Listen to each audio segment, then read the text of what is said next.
তেপান্তরের মাঠ পেরিয়ে ৭ সমুদ্র ১৩ নদী পার হয়ে রাজপুত্র চলল পক্ষীরাজ ঘোড়ায় চড়ে। উদ্দেশ্য সেই ঘুমন্ত পুরী। নিচে নামতে এক ভয়ানক জঙ্গল, চারিদিকে থমথমে পরিবেশ, যেন মৃত্যুর নিস্তব্ধতা। অবশেষে সেই প্রাসাদের ফটক। কিন্তু এ কি? প্রহরী থেকে শুরু করে সবাই যেন পাথরের মূর্তির মতো ঘুমিয়ে আছে। রাজপ্রাসাদের অন্দরমহল, মন্ত্রী শান্ত্রী দাসদাসী যে যেখানে ছিল সেখানেই গভীর ঘুমে আচ্ছন্ন। খুঁজতে খুঁজতে রাজপুত্র পৌঁছালো রাজকন্যার ঘরে।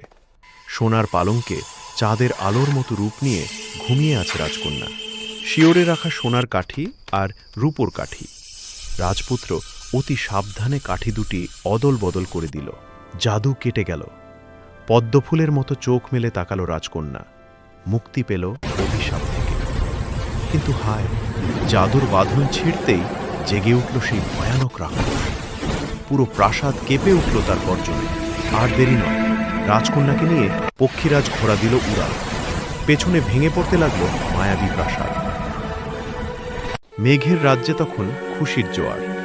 রাক্ষসের হাত থেকে মুক্তি পেয়ে তারা পাড়ি দিল নিজের দেশের উদ্দেশ্যে।